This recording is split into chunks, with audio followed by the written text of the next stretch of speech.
जय श्री राम। आपका बहुत बहुत स्वागत है।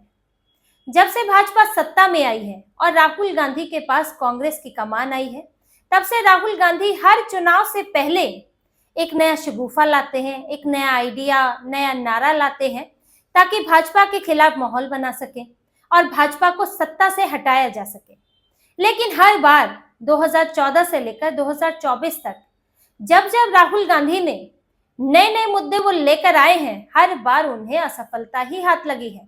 उनका हर मुद्दा धराशायी हो गया है, पूरी तरह फुस हो गया है। उन्हें एक बार भी भाजपा को सत्ता से हटाने में सफलता हासिल नहीं हुई है और इसीलिए वो हर चुनाव से पहले अपना मुद्दा बदल लेते हैं।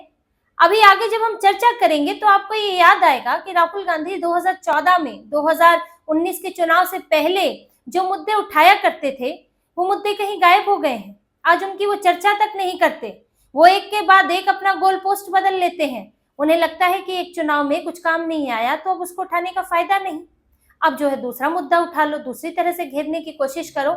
लेकिन हर बार नियति एक ही होती है कि कांग्रेस चुनाव नहीं जीत पाती है, राहुल गांधी प्रधानमंत्री नहीं बन पाते हैं। जिस तरह से आज Rahul Gandhi voter list, vote चोरी की बात कर रहे हैं, इसी तरह से राहुल गांधी ने कभी ईवीएम की बात भी की थी, आज ये ईवीएम का नाम नहीं लेते।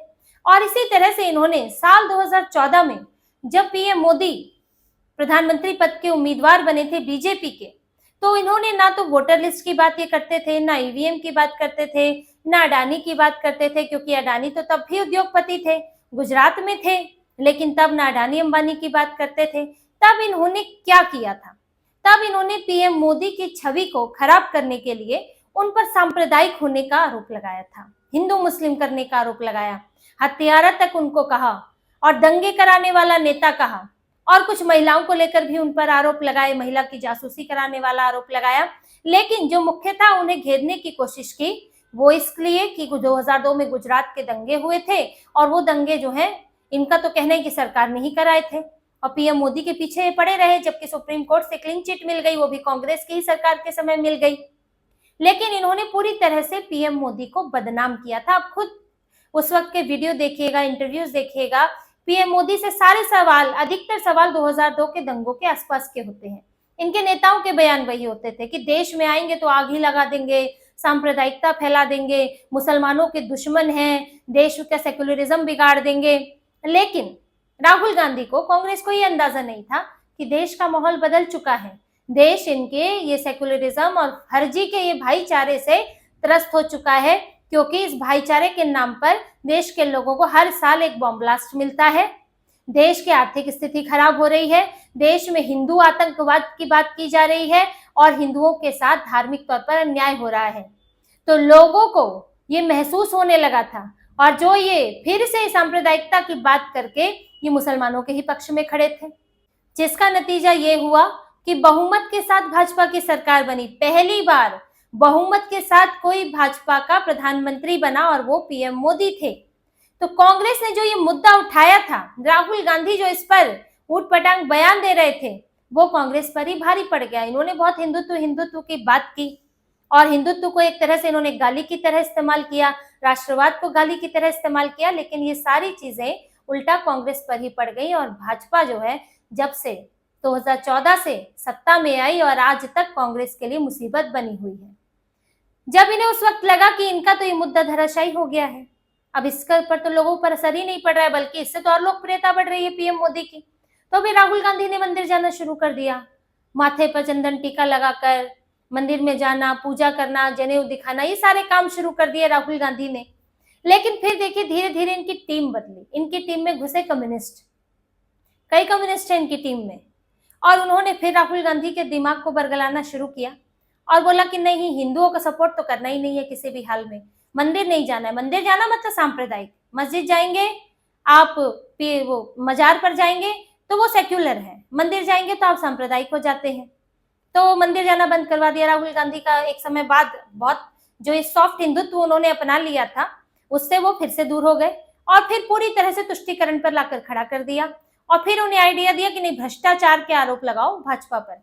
इसीलिए राहुल गांधी साल 2018 में, 2019 में चुनाव थे इसलिए याद रखिएगा, साल 2018 में ये मुद्दा निकाल कर लाए रफाल विमान। रफाल की खरीद में हेरफेर हुई है, कॉस्ट ज्यादा बढ़ा दी गई है और रिलायंस को फायदा पहुंचाया है। ये सारे आरोप इन्होंने लगाए। रिलायंस अनिल अंबानी की कंपनी को, उसको प्रोजेक्ट दिलाकर 45 करोड़ का 45,000 करोड़ का फायदा पहुंचाया, नियमों का उल्लंघन किया, ज्यादा पैसा खर्च किया। ये सारे आरोप राहुल गांधी ने लगाए और कहा कि कॉस्ट डिक्लेयर करो कि कितने में खरीदा, फाइनल कॉस्ट क्या थी। तब निर्मला सीतारमण ने बताया कि आप ही की सरकार में जब ये सौदा हुआ था 2007 में, तब आप ही के ही नेता ए के एंटनी ने 2008 में एक गोपनीयता का समझौता साइन किया था फ्रांस के साथ कि हम इसके कॉस्ट को डिक्लेयर नहीं करेंगे। और ये समझौता फ्रांस के साथ था, तो भारत एक तरफा इसको नहीं तोड़ सकता क्योंकि उसका जुर्माना अलग होता है, समझौता ही रद्द हो जाएगा, पूरी डील रद्द हो जाएगी। तो आप ही के ही मंत्री वहां पर साइन करके आए थे, लेकिन राहुल गांधी तो अपनी ही धुन में, नहीं नहीं अब जाहिर करो। अब इसके बाद इन्हें यह भी बताया गया, रविशंकर प्रसाद हैं बीजेपी के नेता, उन्होंने बताया कि जब आपने डील की थी तब आपने बेसिक एयरक्राफ्ट की डील की थी, 79 मिलियन यूरो की डील की थी, लेकिन जब हमने डील की है 91 मिलियन यूरो में डील की है, तो वो बेसिक एयरक्राफ्ट नहीं है, उसमें और जरूरत की चीजें और खासतौर से भारतीय जरूरत के हिसाब से उसमें बदलाव कराए गए हैं। तो इस हिसाब से ये डील और ज्यादा हमने सस्ती की है आपके मुकाबले। और यहाँ तक कि जब आपने इसमें कॉस्ट एस्केलेशन यानी कि जो कीमत है उसकी समय के साथ बढ़ेगी, आपने उस समझौते में उसको रखा, जिसका नतीजा आगे भुगतना पड़ा। लेकिन राहुल गांधी मानने को तैयार नहीं और कहने लगे चौकीदार चोर है। अब इसके बाद कांग्रेस की फजीहत हुई कि सभी नेताओं ने कहना शुरू कर दिया हमें चौकीदार, जो चौकीदार हैं भारत में उन लोगों, वो लोग सवाल पूछने लगे कि भाई अब चौकीदार तो एक सामान्य संज्ञा है, किसी व्यक्ति का नाम थोड़ी, आपने तो सारे चौकीदारों को चोर कह दिया। फिर इन्होंने कहा कि सारे मोदी चोर ही क्यों होते हैं। अब ये कहना था कि राहुल गांधी ऐसे मामले में फंसे कि उनको 2 साल की सजा हो गई, चुनाव लड़ना मुश्किल हो गया, वो तो सुप्रीम कोर्ट ने स्टे लगाया। लेकिन 2018 में ये सब हुआ, उसका फायदा कुछ नहीं हुआ। 2019 में भाजपा प्रचंड बहुमत से जीती, 300 पार सीटें, अब तक की सबसे ज्यादा सीटें भाजपा को मिली और पीएम मोदी की एक मजबूत सरकार बनकर आई और कांग्रेस धराशायी हो गई। राहुल गांधी के नेतृत्व पर सवाल उठने लगे, G23 बन गया कि राहुल गांधी अब नाकाबिल है, अब वो नहीं संभाल पाएंगे कांग्रेस को। राहुल गांधी को अध्यक्ष पद से इस्तीफा देना पड़ा और फिर वहां पर इनकी माताजी जो है अंतरिम अध्यक्ष बनी, क्योंकि रहेगा तो गांधी परिवार के पास ही सत्ता, कांग्रेस जाएगी कहाँ, इनकी प्राइवेट कंपनी है कांग्रेस। लेकिन राहुल गांधी की खूब आलोचना हुई, बहुत सवाल उठे राहुल गांधी के नेतृत्व पर। और जब धीरे धीरे फिर चीजें इनके यहाँ शांत हुई तो इन्होंने मल्लिकार्जुन खड़गे एक डमी प्रेसिडेंट बनाया अपनी पार्टी में। और फिर इनको नया आइडिया आया कि अब 2024 से पहले इन्होंने अडानी अंबानी करना शुरू किया कि भाई पहले तो हमने सांप्रदायिकता का आरोप लगाया, चला नहीं, भ्रष्टाचार का आरोप लगाया, वो भी नहीं चला, कुछ साबित नहीं कर पाए। अब हम जो है पूंजीवाद के खिलाफ, यानी कि अब हम जो है कारोबारियों के खिलाफ भड़काते हैं। अडानी अंबानी का मुद्दा इन्होंने हंगामा मचाया, इन्होंने ईवीएम की भी बात की, इन्होंने 2024 के चुनाव से पहले ये दोनों मुद्दे उठाए थे। अब इन दोनों मुद्दों में ही ये खुद फंस गए। नतीजे आते आते देखिए, ये अडानी अंबानी की बात करने लगे और उसमें भी खासतौर से अडानी की, क्योंकि अंबानी के इनकी पार्टी के साथ ठीक ठाक संबंध रहे हैं, तो अडानी को टारगेट करने लगे क्योंकि वो भी गुजरात के हैं और पीएम मोदी के साथ भी उनके इस कारोबार से इतर उनके ठीक ठाक संबंध हैं। तो इन्होंने सीधे टारगेट किया कि अडानी को फायदा पहुंचा रही है बीजेपी सरकार, पीएम मोदी खासतौर पर फायदा पहुंचा रहे, हिंडनबर्ग की रिपोर्ट लेकर आए और उसके बाद इन्होंने कई तरह की कोशिशें की और हिंडनबर्ग की यूएस की तरफ से भ्रष्टाचार के आरोप लगे और हिंडनबर्ग की रिपोर्ट लाने में कांग्रेस के ही नेता उसमें शामिल पाए गए। इस तरह की रिपोर्ट्स भी आई कि कहीं ना कहीं कांग्रेस का भी हाथ है उसमें। तो ये सारी चीजें इन्होंने की, लेकिन अब इस पर हुआ क्या, इधर राहुल गांधी अडानी पर आरोप लगा रहे हैं, उधर तेलंगाना में अडानी जो है 1000 करोड़ की फंडिंग कर रहे हैं, वो वहां पर young Indian skills institute university लाने की बात कर रहे हैं, रेवंत रेड्डी जो है उनसे फंड ले रहे हैं। अब इसमें राहुल गांधी के लिए तो बड़ी फजीहत हो गई, फिर रेवंत रेड्डी को बुलाया गया, रेवंत रेड्डी ने मजबूरी में आके उस फंड को कैंसिल करना पड़ा, लेकिन उससे पहले उन्होंने साफ तौर पे बयान दिया था कि केंद्र सरकार भी कारोबारियों की मदद लेती है निवेश के लिए, तो हम भी वही कर रहे हैं। अब देखिए इनकी सहयोगी अलायंस, इंडिया अलायंस की सहयोगी ममता बनर्जी, 7 दिन पहले उनकी अडानी से मुलाकात हुई है। बंगाल में भी वो कई करोड़ इन्वेस्ट करने वाले हैं, अभी बिजनेस समिट होने वाला है, उसमें भी कुछ घोषणा होगी। राजस्थान में 65,000 करोड़ निवेश की बात अडानी की तरफ से आई थी। इसको लेकर सवाल उठे थे। कर्नाटक में 1 लाख करोड़ निवेश करेंगे। वहां के औद्योगिक मंत्री हैं एमबी पाटिल, उनसे मुलाकात भी की थी। 2023 में सरकार बनने के बाद अडानी ग्रुप का एक प्रतिनिधिमंडल गया था। तो कांग्रेस के सहयोगी और कांग्रेस की अपनी सरकारें अडानी से निवेश ले रही हैं और इधर राहुल गांधी अपने ही राग में है। तो जब ये सारी बातें धीरे धीरे मीडिया में आई और इनके प्रवक्ताओं से सवाल पूछे जाने लगे, तो फिर राहुल गांधी खुद बैकफुट पर आ गए और अडानी अडानी बोलना इन्होंने छोड़ दिया। बहुत कम इस सब की बात करते हैं। अब ईवीएम की बात देखिए, ईवीएम में गड़बड़ी है, ईवीएम में गड़बड़ी, हैक हो जाता है ईवीएम, जबकि ईवीएम हैक ही नहीं हो सकता।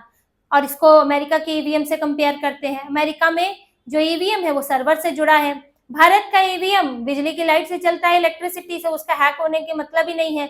जैसे कि आप वॉशिंग मशीन या फिर मिक्सी को हैक नहीं कर सकते, ऐसे आप ईवीएम को हैक नहीं कर सकते। तो इन्होंने खूब हंगामा किया, लेकिन धीरे धीरे मीडिया में ये बात साफ होती गई और फिर चुनाव हुए। अब चुनाव में तो भाजपा तो जीती ही, 240 वोट आए, लेकिन इनको भी ठीक ठाक वोट आ गए। इस बार इनके चेहरे पर भी खुशी आ गई। तो इनका ईवीएम का मुद्दा भी धराशायी हो गया, क्योंकि तब ईवीएम पर ये सवाल ही नहीं खड़े कर पाए। अब ईवीएम पर सवाल खड़े करेंगे तो कैसे कहेंगे कि हमें तो 99 सीट आई, वो क्या गलत तरीके से आ गई? तो यहाँ भी इन लोगों ने चुप्पी साध ली। अभी ईवीएम नहीं बोलते। और इसके बाद के चुनाव में भी, 2024 के बाद भी, महाराष्ट्र के चुनाव में, हरियाणा के चुनाव में, दिल्ली के चुनाव में ईवीएम का मुद्दा नहीं चला।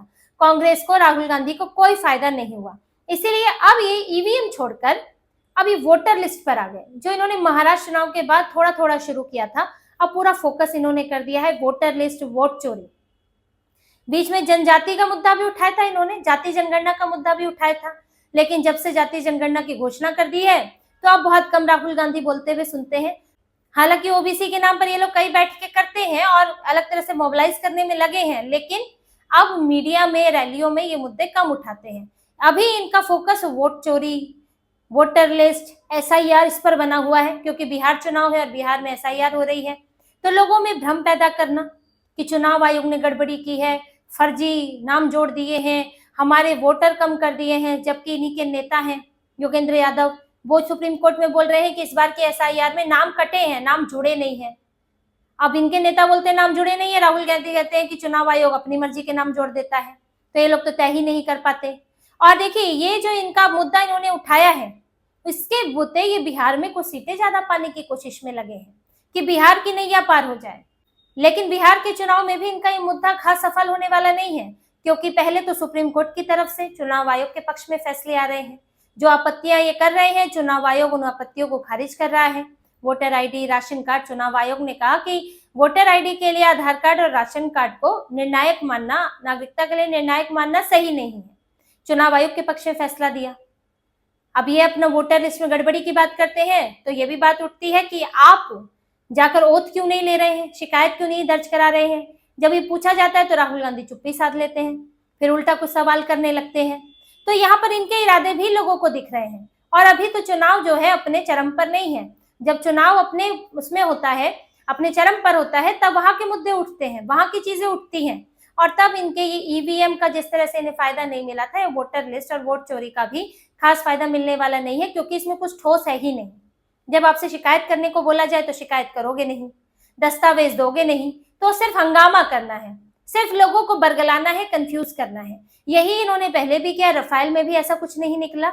सिर्फ लोगों के मन में भ्रम पैदा करना चाह रहे थे कि भ्रष्टाचार हो रहा है, सांप्रदायिकता, और इनका सेक्युलरिज्म तो दिखता ही है क्या है, तुष्टीकरण ही इनका सेक्युलरिज्म है। इसके बाद अडानी वाले मामले पर भी देखा है, खुद ही फंस गए। ईवीएम का भी फायदा नहीं हुआ और यही स्थिति इनकी अभी होने वाली है। तो राहुल गांधी हर चुनाव से पहले, क्योंकि वो तो चेहरा तो उनका सेम रहता है, राहुल गांधी का चेहरा तो नहीं बदल सकते, तो वो नए नए मुद्दे ले आते हैं कि भाजपा के खिलाफ कुछ तो काम कर जाएगा, कुछ तो फिट हो जाएगा। लेकिन अभी तक उनका कोई भी मुद्दा काम नहीं आया।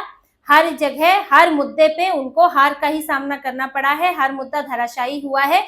और आगे अब बिहार चुनाव भी ये दिखाएगा कि वोटर लिस्ट, वोटर चोरी का इनका मुद्दा है, उसमें कितने कामयाब हो पाते हैं, उसको 2029 तक लेकर भी जा पाते हैं, या फिर बिहार चुनाव के बाद ही उसे ठंडे बस्ते में डाल देते हैं। तो इसी तरह की और खबरें और विश्लेषण आपके लिए लाते रहेंगे। हमसे जुड़े रहिए, सब्सक्राइब कीजिए, कमेंट कीजिए। बहुत बहुत धन्यवाद। जय श्री राम।